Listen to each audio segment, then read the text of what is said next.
fire of coals. You say, why is that such a big deal? Because it's a detail of an eyewitness. Basically, what they're saying is a charcoal fire.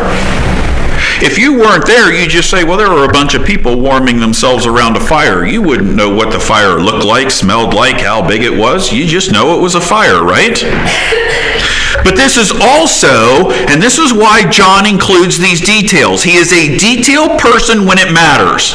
He skips whole things because there are stuff in the Synoptic Gospels. So when he takes the time to include details, it's important for us. And here's the importance. It is proof of a very late night or very early morning illegal trial. Remember, it's Passover. It's a full moon. It would have been warm during the day around beginning middle of April for them. But it would start to cool off during the night. And they have long nights at that period of time. And so you have cooling off at night, and the later it gets in the night, the colder it gets. And so John includes for us the detail, by the way, it is so early in the morning that it's cold outside, and these guys are warming themselves by a charcoal fire that they started. They probably rekindled a fire that had been started there before. They're warming themselves. When you warm yourself by the fire, how close do you stand? Come on, some of y'all freeze all the time. I'm sorry for you this afternoon. Temperatures are going to be in the 60s. If it gets down to 62, you're going to warm yourself by the fire. But not from over there, right? You start a fire and you want to warm yourself. Common sense tells you that everybody's up there kind of close because you're trying to feel the effects. And if folks are getting close to the fire, then the radiation heat isn't reaching 10 yards away. Peter's not standing behind everybody. He is right there, shoulder to shoulder, right in the middle of all these guys, warming himself by this fire. But fires give off warmth, and they also give off light. And so I imagine the topic of conversation being that this crazy guy with 200 trained Roman soldiers dared to pull out a sword and take a swing at Malchus. And Jesus put his ear back on, and the whole time the conversation's going on, there you have Peter standing there right in the middle of them, warming himself and illuminated by the fire. And I can't help but wonder, come on, Peter, what did you think was going to happen? But Peter has to know that he's probably going to attract attention, so why stand there? I believe he's listening for information. I believe he is wanting to hear what they're talking about and what they're saying about Jesus and find out what's going on. Besides, if it's cold enough that everybody's standing around a fire and you're standing out there 30 yards away, aren't you going to kind of attract attention anyway? Then all of a sudden we switch gears again, because that's what John does through here. And we go to Jesus' trial, part 2. We leave Peter warming himself at the fire, probably feeling very uncomfortable. And we start in on verse 19. The high priest then asked Jesus of his disciples and of his doctrine. In the English, this doesn't sound like a very big deal to us. We're like, well, what else was he going to ask him about? But you need to understand that this is not an impartial attempt to prove guilt or innocence. Never has been. Say, how do you know? Well, keep this in mind the entire time we go through. Go back to chapter 11 and look at verses 47 to 48.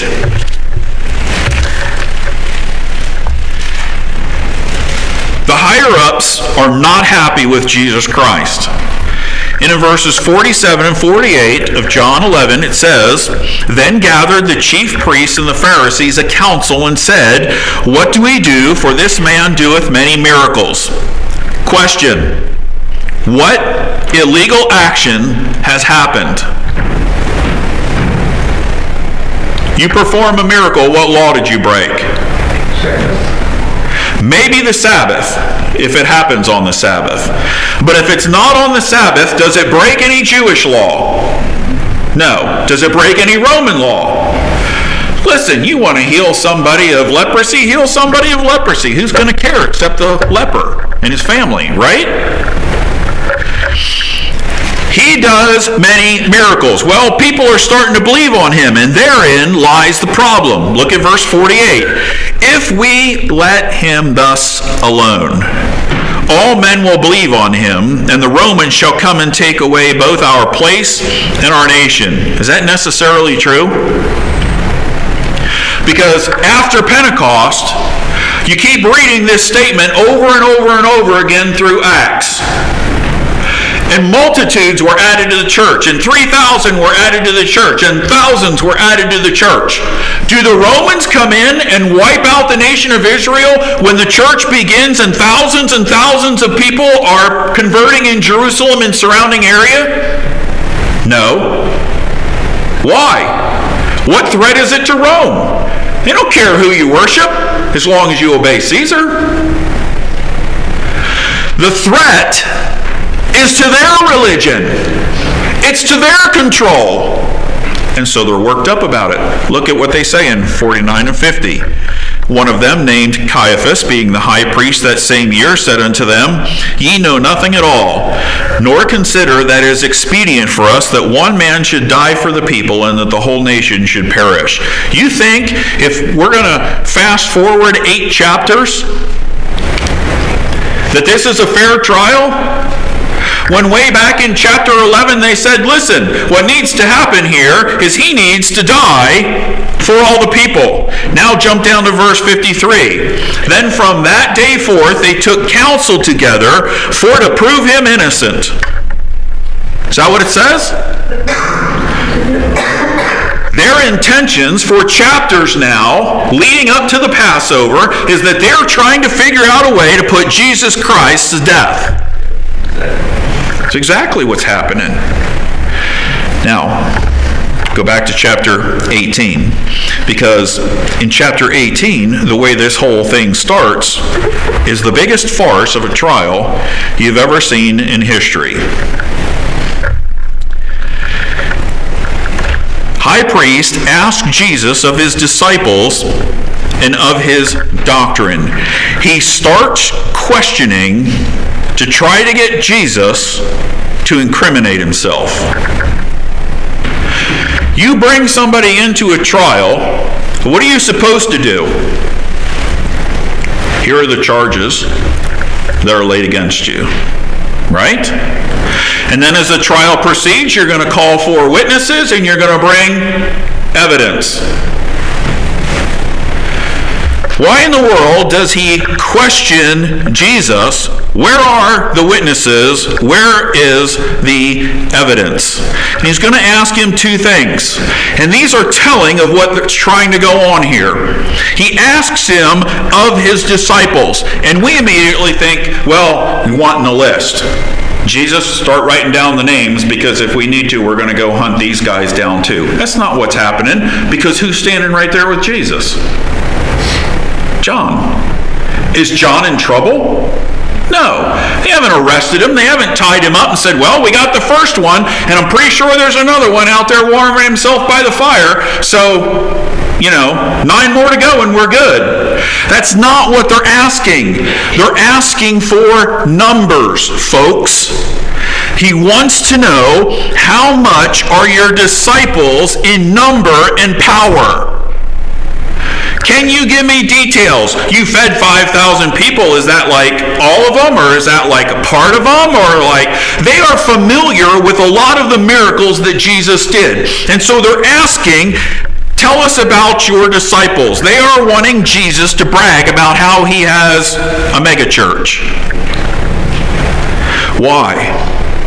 Because if he has enough disciples, then they can accuse him of an uprising. This is an attempt at sedition, rebellion against Caesar. And by the way, if you think about it, they've already planted those seeds, haven't they? Because they've gone to the Romans and they've asked for 200 soldiers in case a riot breaks out.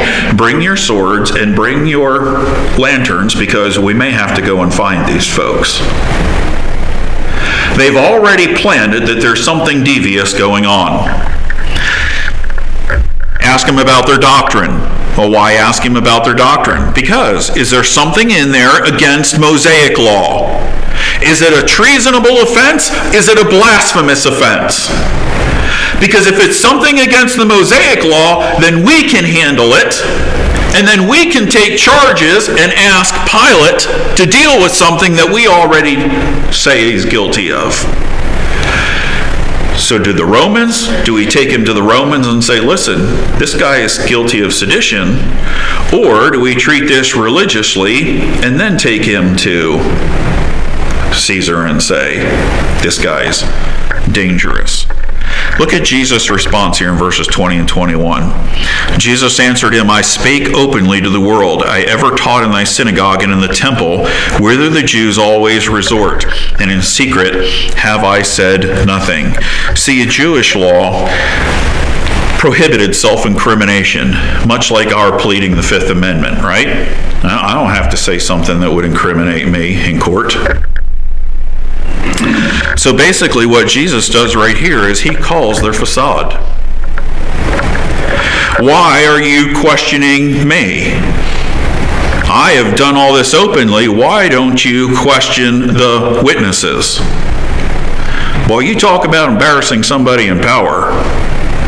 But there's more to it, because he goes on and makes a statement that I have no hidden agenda. Good luck with going to Rome and trying to figure out if I am seditious in some way. It's not going to happen, because everything I have done in public. It's all out there. You ought to be able to find hundreds of witnesses. You want to know what happened at the feeding of the 5,000? Ask one of the 5,000. You wanted to know what happened when I healed this person or did this or stopped the storm or... Hello? We're not talking 5 or 10 witnesses.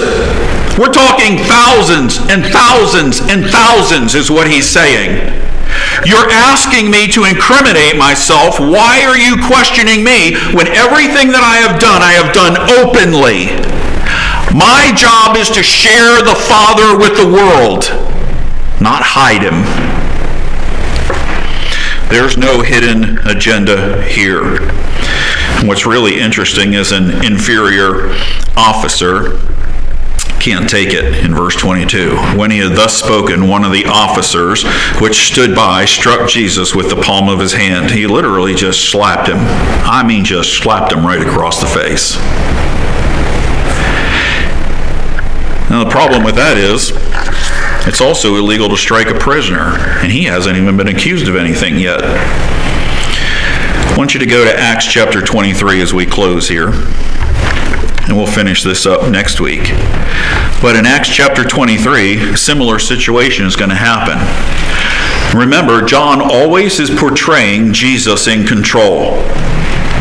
Acts chapter 23, we have a disciple, an apostle arrested. Look at verse 2.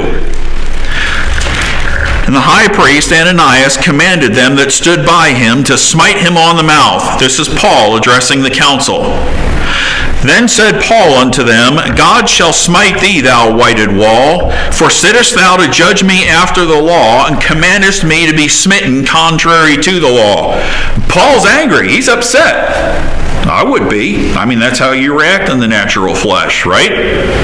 You're standing there and there's a high priest in his robes and he's sitting there and he says, you can go slap that guy. And so one of the officers walks up and slaps Paul right across the mouth. And Paul says, dude, God's going to do the same thing to you, you whited wall. In other words, you dressed up pompous form of a religion, but denying the power thereof. He's using the Cliff Notes version. And the statement that he makes to them, you sit to judge me after the law, and yet you just commanded somebody to break the law. Whoa. And they that stood by said, revilest thou God's high priest? Then said Paul, I wist not, brethren, that he was the high priest, for it is written, thou shalt not speak evil of the ruler. What's interesting is Paul says, oh, I'm sorry, I respect the office. You can respect the office and not respect the person. somebody's doing something evil, they ought to be rebuked and corrected. But had he known it was the high priest, he may have spoken in a different way. How does Jesus respond to it, though? Total control. Where are the witnesses if I am wrong? And why are you slapping me if I am right? No anger, no upset. He has simply pointed out, y'all keep breaking the law time after time after time, trying to figure out how I broke the law, but I did everything openly in front of everyone. You don't have a witness here. You don't have any charges here. And now you just slap me contrary to Jewish law. And what do they do at the end of our passage? They send him on to Caiaphas, because his first stop was an embarrassing failure to get information. And the other thing, Caiaphas has the power to press charges, because only the high priest can do that. The former high priest doesn't have any jurisdiction here. It's amazing that John puts all of this detail in, because as we go through this, you have to remember Jesus is innocent. But he conducts himself with dignity and grace, because he's not bound by ropes. He's bound to the will of the Father.